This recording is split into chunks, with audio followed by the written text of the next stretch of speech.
أصبحنا وأصبح ملكو لله والحمد لله ولا حول ولا قوة إلا بالله العلي العظيم أشهد أن لا إله إلا الله أشهد أن محمدا عبده ورسوله اللهم صل على محمد وعلى آل محمد وسلم ورضي الله عن كل صحابة رسول الله أجمعين. Alhamdulillah, syukur kita kepada Allah. Subuh hari ini, subuh pertama di bulan Ramadan. Semoga subuh kita ini subuh yang diberkahi oleh Allah Subhanahu wa taala. Serta selawat dan salam marilah kita mohonkan semoga tercurah kepada baginda Nabi Muhammad sallallahu alaihi wasallam sebagai uswah dan qudwah hasanah buat kita semua. Bapak Ibu yang dimuliakan oleh Allah, syahrul Ramadan unzila fihi al-Qur'an hudan lin-nas wa bayyinatin minal huda wal furqan. Allah menyebutnya bahwa syahrul Ramadan unzila fihi al-Qur'an. Dalam ayat ini Allah tidak menyebut puasa ya. Allah menyebut Ramadan. Allah menyatakan syahrul Ramadan unzila fihil Quran. Walaupun di ayat sebelumnya Allah menyatakan ya ayyuhalladzina amanu kutiba alaikumusiyam. Hanya puasa saja. Pada ayat berikutnya Allah menyebut syahrul Ramadan unzila fihil Quran. Para ulama menjelaskan bahwa keberadaan Ramadanlah sehingga puasa itu diwajibkan, dan keberadaan Al-Qur'anlah puasa itu diwajibkan. Karena memang Al-Qur'an disebut oleh Allah Subhanahu wa taala dalam pembahasan kita nanti fa'arahul ayatal kubra. Bapak Ibu yang dimuliakan oleh Allah, Imam Malik menutup kitab Muwatta'nya. Kitab Muwatta' ini kitab fikihnya Imam Malik, dan membuka Al-Qur'an. Artinya kajian fikih yang dilakukan oleh Imam Malik biasanya itu ditutup oleh Imam Malik dan membuka Al-Quran dan melakukan kajian Al-Quran. Suatu ketika Imam Malik ini sedang isi pengajian, dan beliau ternyata ada kalajengking di lehernya Imam Malik ya. Lalu dilihat oleh santri-santrinya Imam Malik. Kalau saya jadi santri, maka saya akan berlari ke depan untuk mengambil kalajengking itu. Tidak untuk Imam Malik. Imam Malik mengangkat tangannya supaya jangan ada yang melakukan itu. Jadi apa kata Imam Malik? Allah menyatakan bahwa kalimat inna anzalnahu Qur'anan Arabiyyan la'allakum ta'qilun. Bukankah Al-Qur'an ini aku turunkan? Kalimat aku turunkan itulah yang membuat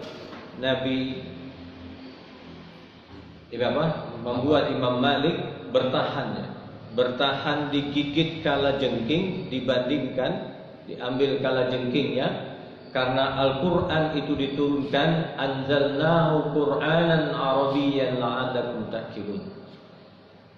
Jadi kata Imam Malik, sakitnya kalajengking itu dikalahkan oleh rasa nikmat ketika berhadapan dengan Al-Quran. Para ulama menjelaskan bahwa untuk melihat indikator tentang kebersihan hati kita, maka lihatlah dari dua hal, kata mereka. Yang pertama adalah sodorkanlah Al-Quran. Kata Abdurrahman bin Auf, kaifa tashba? Bagaimana mungkin kalian akan bisa kenyang dengan Al-Quran? Bahwa orang yang cepat kenyang dengan Al-Quran hadapan dengan Al-Quran. Baik, kita lanjutkan kajian tafsir kita. Kita akan masuk di kemarin sudah sampai ayat yang ke-14. Yang bawa Al-Quran digital boleh dibuka. Dari 1 sampai 14 surat Nazi'at ini, kalau dalam bahasa kita ini adalah paragraf pertama ya. Jadi kalau ingin membaca surat An-Nazi'at lalu berhenti, maka berhentilah di ayat yang ke-14. Nah, baru nanti ayat rakaat keduanya lanjut di ayat yang ke-15. A'udzubillahi minasyaitonirrajim. Hal ataka haditsu Musa. Bapak Ibu yang dimuliakan oleh Allah, kalimat hal ataka haditsu Musa ini adalah kalimat yang seolah berpaling dari ayat yang 1 sampai ke 14. Kalau surat 1 sampai ke 14, ayat 1 sampai 14 itu wan nazi'ati gharqa wan nasyitati nashta wasabihati sabha, bahwa Allah itu seolah khitabnya berbicara dengan orang-orang kafir Quraisy. Berbicara bagaimana naza itu, tentang apa yang kalian keragui tentang yaumul akhir itu. Dalam surat An-Naba sebelumnya, amma yatasaalun anin naba'il azim alladzi hum fihi mukhtalifun. Kalian ragu dengan itu, kata Allah. Allah tambahkan ayat ini surat An-Nazi'at wan nazi'ati gharqa wan nasyitati nashta. Dan Allah seolah berdialog dengan orang kafir ini. Ya, kafir Quraisy ini. Nah, di ayat yang ke-15 Allah menghalihkan khitabnya. Yang diajak bicara tadi kan kafir Quraisy di ayat 1 sampai 14. Di ayat yang ke-15 Allah halihkan kepada Nabi Muhammad SAW. Apa kata Allah? Hal ataka haditsu Musa. Wahai Muhammad, apakah telah datang? Datang dalam bahasa Arabnya adalah ja'a atau ata. Apa perbedaannya? Kalau ata itu sesuatu yang datang dengan mudah bagi Allah. Tentang apa, Pak? Tentang Musa dan yang berkaitan dengan Musa. Apa yang berkaitan dengan Musa, Pak? Ada Firaun, ada saudaranya Harun, ada pembelahan laut, apalagi Pak? Ada tongkat yang menjadi ular. Bagi Allah Subhanahu wa taala perkara-perkara itu bagi Allah hanya perkara receh, kata Allah. Wahai Muhammad, sudahkah datang kepadamu kisah ata haditsu Musa? Nah, para ulama menyebutkan kenapa disebut dengan hadis? Hadis itu kisah Musa ini kan kalau dari zamannya Nabi, Pak. Dari zamannya Nabi dengan Musa itu kan jauh jaraknya. Jauh jaraknya, tapi Allah menggunakan hadis. Hadis itu breaking news, berita yang baru gitu ya. Seolah berita ini berita baru. Hai Muhammad, peristiwa Musa yang sudah lama itu ya, ini bagi Nabi sesuatu yang baru. Tetapi bagi orang kafir Quraisy yang mendengar ayat ini bagi mereka apa, Pak? Seolah Allah ingin mengatakan, wahai Quraisy, dulu ada namanya Musa, lawannya adalah Firaun. Sekarang ada Muhammad, lawannya siapa? Kalian. Kalian, kata Allah. Itu bagi orang kafir Quraisy yang paham ini, Pak. Mereka tuh tersentak. Betapa nanti akan mereka berhadapan seperti Musa dengan Firaun. Begitu juga datangnya Nabi Muhammad SAW. Dan Allah analogikan orang-orang kafir Quraisy ini dengan Firaun. Apa kata Allah? Hal ataka haditsu Musa. Semua peristiwa tentang Nabi Musa itu yang mengitari itu sesuatu yang sangat receh bagiku, kata Allah. Hal ataka haditsu Musa. Yaitu, jadi kalau tadi berawal pembicaraan khitabnya adalah kepada orang kafir Quraisy, sekarang beralih kepada Nabi, tetapi analoginya Bagi orang kafir Quraisy ini adalah untuk mereka juga gitu ya. Hal ataka haditsu Musa. Bapak Ibu yang dimuliakan oleh Allah, tongkat jadi ular itu. Tongkat jadi ular itu sesuatu yang biasa atau yang luar biasa kalau di tempat kita? Wah, ini kalau terjadi di tempat kita, ini jadi dukun sakti ini, ya, dukun sakti gitu ya. Dan akan didatangi oleh orang banyak gitu ya. Nyari apa, Pak? Nyari obat ya. Nyari obat. Ya, apalagi bisa membelah lautan. Pacitan itu dibelah sampai kemana? Sampai ke Australia, Pak. Kalau menemukan orang seperti ini, wah, luar biasa. Apa kata Allah? Hal ataka haditsu Musa. Muhammad, perkara Musa itu hanya perkara receh bagiku, wahai Musa. Wahai Muhammad.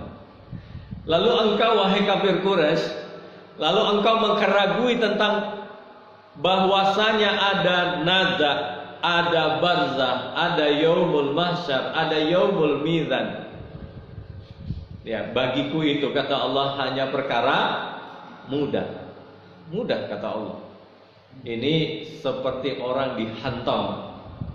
Kalau orang kafir Quraisy karena mereka ahli bahasa ya, ahli bahasa, bagi mereka ini menakutkan bagi mereka. Kita lanjutkan. Iznadahu rabbuhu bil wadil muqaddasi tuwa. Iznada, nada itu memanggil dengan teriakan yang keras. Nada. Kalau diterjemahkan begini, ketika Tuhan memanggilnya Musa. Iznada di sini sebenarnya kalau orang di pinggir pantai memanggil dengan suara yang sangat keras itu namanya nada. Ya, sama. Kalau orang di kampung juga begitu, Pak, di hutan sana. Jadi sama. Saya ini kan orang kampung ya. Antara rumah ibu saya dengan kebunnya itu kan ada sekitar 1 kilo.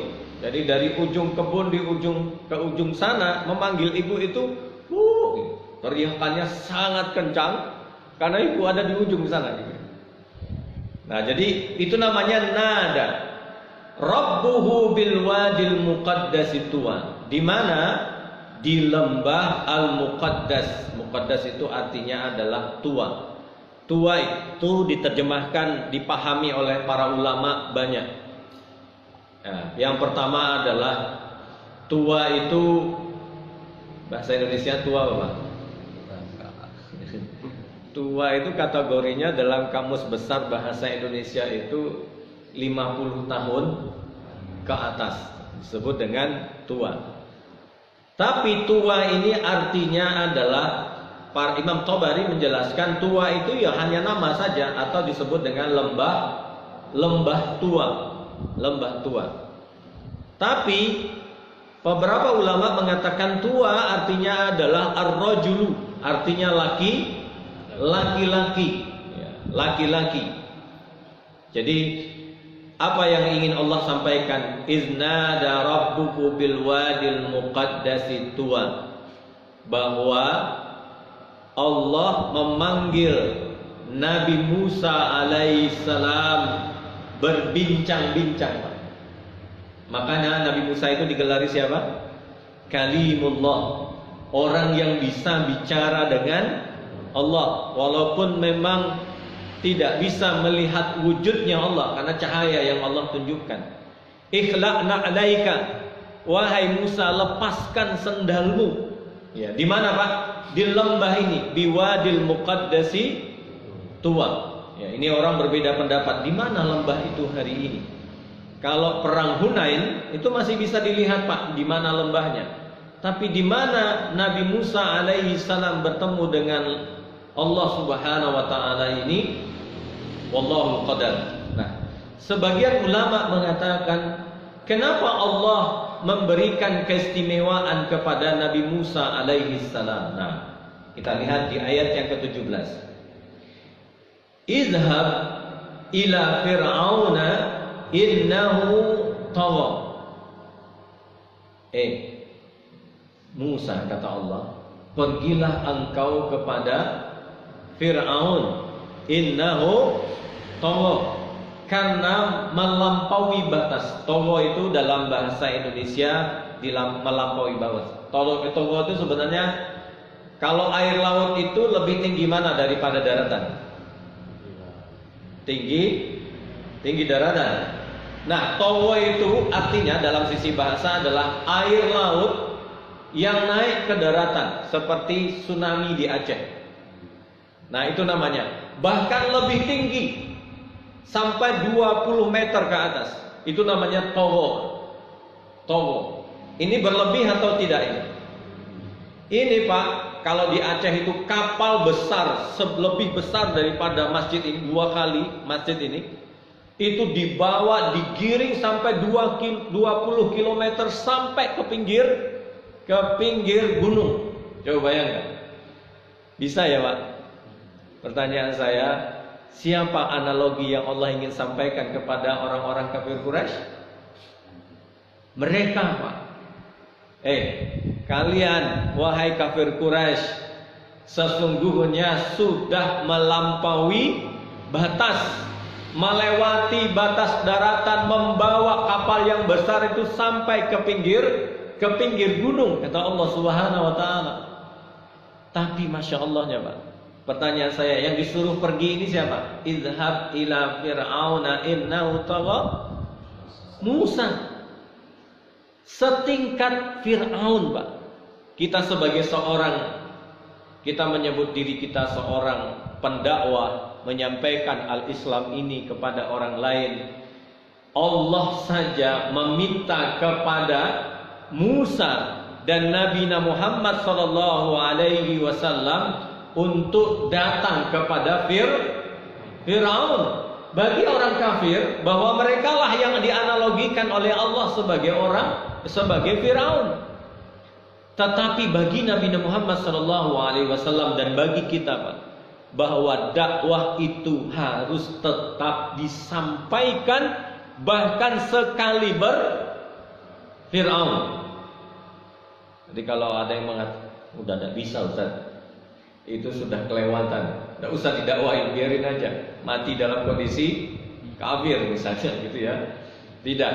Dalam konsep ini Allah ingin katakan kepada Nabi Musa alaihi salam bahwa dakwah itu harus tetap disampaikan walaupun innahu tagha. Tapi Pak, iznada rabbuhu bil wadil muqaddasi tuwa, tidak boleh dilepaskan. Kekuatan seorang dai itu adalah persoalan interaksi dia dengan Allah Subhanahu wa taala. Allah Subhanahu wa taala. Allah kasih kita Ramadan ini. Untuk apa, Pak?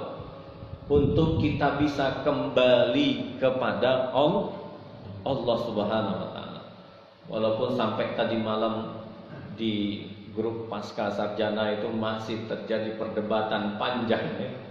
Apakah Ramadan hari ini atau besok gitu ya. Atmosfernya kita ini sama saja gitu. Hanya metodologinya saja yang dipakai dengan perspektif yang berbeda. Nah, jadi jangan sampai mengkafirkan ya. Wong sesama, yang satu NU, yang satu Muhammadiyah, kan sama-sama Tuhannya. Sama-sama Tuhannya. Wong ini saja Pak, Fir'aun saja diminta untuk didakwahi oleh Allah Subhanahu wa taala. Tapi kekuatannya adalah iznada rabbuhu bil wadil muqaddasi tuwa, berinteraksilah engkau dengan Tuhanmu untuk sampai pada titik itu, kata Allah Subhanahu wa taala. Nah, di ayat 18, faqul hallaka ila an tadzakka. Nah, maka katakanlah kepada Fir'aun. Allah mengoperasionalkan Pak. Apa bahasa operasionalnya? Bahasa operasionalnya adalah fa, di sana ada fa jawab syarat ya, fa jawab syarat. Jika maka. Jika engkau pergi kepada Fir'aun yang melampaui batas, fa, maka katakanlah halaka ila. Nah, kalimat halaka ila berbeda dengan tanpa ila, Pak. Kalau seandainya Allah mengatakan begini, faqul halaka anta zakka, berbeda maknanya dengan faqul halaka ila an tazakka.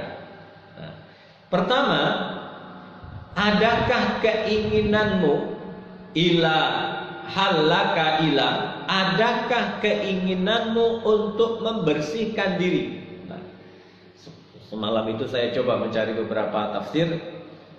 Antazakka, ya, antazakka sebenarnya kalimat itu ila antatazakka, tapi Allah hapus tak pertamanya, menunjukkan apa, Pak? Hidayah itu ada hidayah yang sifatnya universal, ada yang hidayah itu sebagian saja. Apa kata Allah? Fakul halaka ila antadzakka, adakah keinginanmu membersihkan diri walau hanya sebagian kecil saja Fir'aun. Kita itu ketika berdakwah, apalagi na'udzubillah min dzalik, ya, na'udzubillah, mengkafirkan orang, mengeluarkan orang dari Islam, membid'ahkan orang, ya. Jangan sampai ke titik itu, Pak. Jangan sampai ke titik itu. Kalau itu terjadi, kita akan terjebak. Persoalannya apakah dia ahlul bidah, apakah dia memang ahli kafir atau bagaimana? Padahal kita belum tahu. Sama ketika Usama bin Zaid itu mengangkat pedangnya, akan menusuk pedangnya kepada musuhnya, kan dia kalah, terpelanting pedangnya. Setelah itu diambil pedang oleh Usama bin Zaid dan akan ditikam di dadanya orang ini. Usama ini bertahan, Pak. Awalnya bertahan, tapi dia mengatakan, musuhnya ini mengatakan la ilaha illallah, tapi tetap ditusuk oleh Usama bin Zaid. Lalu terdengar kalimat itu, maksudnya peristiwa ini oleh Nabi, merah muka Nabi. Kenapa engkau membunuh orang yang sudah mengatakan la ilaha illallah? Kata Allah, kata Rasulullah sallallahu alaihi wasallam, apa kata Usama bin Zaid? Ya Rasulullah, ini perang ya Rasulullah. Ini perang penuh dengan siasat. Dia hanya ingin menyelamatkan dirinya saja supaya dia selamat dari tikaman pedangku, kata Usama bin Zaid. Apa kata Nabi Muhammad? Allah tasaqqa sadra. Tidakkah engkau sudah membelah dadanya wahai Usama sehingga engkau tahu tentang hatinya? Masya Allah, Pak. Jadi bahaya ketika kita menghakimi, ya. Menghakimi itu berbahaya. Bahkan sampai di tingkat kafir, Rasulullah mengatakan man kafara mu'minan fahuwa kafir. Kalau kita ini bisa jadi Fir'aun nggak, Pak, kira-kira? Bisa, Pak, pada level tertentu. Saya tunjukkan di surat Zukhruf. Jangan lihat, buka ayat yang ke-32. Apa kata Allah? Ini level tertentu, ya, dari kategori innahu tagha tadi, ya. Ahum yuksimuna rahmata rabbik. Apakah mereka membagi-bagi rahmat Tuhanmu? Lalu Allah mengatakan, nahnu qasamna bainahum ma'isyatahum fil hayatid dunya. Kami yang membagi tentang ma'isyah mereka, kehidupan dunia mereka, kami yang bagi, kata Allah, bukan kalian. Pertanyaan saya, Pak, masih adakah orang yang dengki antara saudaranya dengan saudaranya yang lain? Masih ada, ya? Masih ada. Pertanyaan saya, kenapa kita dengki? Kita pinginnya apa yang didapati oleh orang itu menjadi hilang dan dipindahkan kepada kita. Itu kan dengki, ya? Pertanyaan saya, yang menetapkan rizkinya dia dengan rizki kita siapa? Allah. Allah, ya, Pak. Tapi Allah mengatakan, ahum yuksimuna rahmata rabbik. Apakah kamu yang membagi rizki itu? Kata Allah, nahnu qasamna bainahum. Kami yang bagi, kata Allah. Kami yang bagi, bukan kalian. Pertanyaan saya, kalimat ini yang Allah sampaikan ini tagha atau bukan? Melampaui batas atau tidak? Ya. mengalihkan kekuasaan Allah Subhanahu wa taala kepada diri kita, Pak. Lalu kita mengatakan dia itu baru beli mobil, dari mana uangnya sendiri? Nauzubillah min dzalik ya. Nauzubillah min dzalik. Maka Allah mengatakan fakul halaka ila am tazakka. Kita bermohon kepada Allah, kita mengambil sebagian menyampaikan Islam ini kepada orang lain, supaya walaupun tidak keseluruhan, ya, walaupun hanya sedikit, itu bisa menjadi hidayah yang diberikan oleh Allah kepadanya. Sebagai penutup ayat yang 19, wa ahdiyaka ila rabbika fatahsha. Nah, sama Pak kalimat ini di ayat yang 18, fakul laka ila. Kalau ini wa ahdiyaka ila rabbika fatahsha. Kenapa wa ahdiyaka ila rabbika? Kalau di surat Al-Fatihah kita baca apa? Ihdinas siratal mustaqim. Kenapa di ayat yang lain Allah mengatakan wa ahdiyaka, sama kan ihdina, tapi di sini wa ahdiyaka ila. Kenapa pakai ila? Bapak Ibu yang dimuliakan oleh Allah Subhanahu wa taala, hidayah itu kan ada 4. Kalau kita bahas di surah Al-Baqarah, zalikal kitabul la raiba fi hudal lil muttaqin, huda itu ada 4. Salah satu yang terakhir ada, yang kedua adalah, yang ketiga itu hidayatul taufik wa hidayatul irsyad. Kalau hidayatul taufik itu yang kita baca wabillahi taufik wal hidayah. Hidayah taufik itu artinya ini hak prerogatifnya Allah yang memang dia tidak mencari dengan ilmu. Tahu-tahu seperti siapa? Umar bin Khattab, ya. Tahu-tahu mendengarkan ayat Al-Quran masuk Islam. Itu namanya hidayatul taufik. Yang terakhir ada namanya hidayatul irsyad. Hidayah yang kita terima, kita pelajari, kita dalami, kita pahami. Dengan apa, Pak? Dengan ilmu. Wa ahdiyaka ila rabbika fatahsha. Nah, hidayah ini yang dimaksud di sini, ahdiyaka ila ini adalah untuk sampai ke titik ilmu ila rabbika. Ya, ke titik ilmu sampai kita mendapatkan itu, kita cari, kita dapatkan ila rabbika fatahsha. Barulah kita, jika maka kalimatnya fa di sana adalah fa sababiyah, maka dia akan fatahsya. Khosyah kemarin pernah saya sebutkan, fatahsya, khosyah artinya adalah rasa takut disebabkan oleh ilmu. Ilmu apa? Wan nazi'ati warqa wan nasyitati nasta wasabihati sabha. Dengan itu kita, gitu ya. Diambil apanya tadi? Diambil rotinya, diambil isinya, ya. Setelah itu dibuang. Maka Ramadan ini semoga Ramadan terbaik kita di hadapan Allah Subhanahu wa taala. Amin ya rabbal alamin. Saya rasa demikian. Aku qauli hadza, astaghfirullahalazim. Assalamualaikum warahmatullahi wabarakatuh.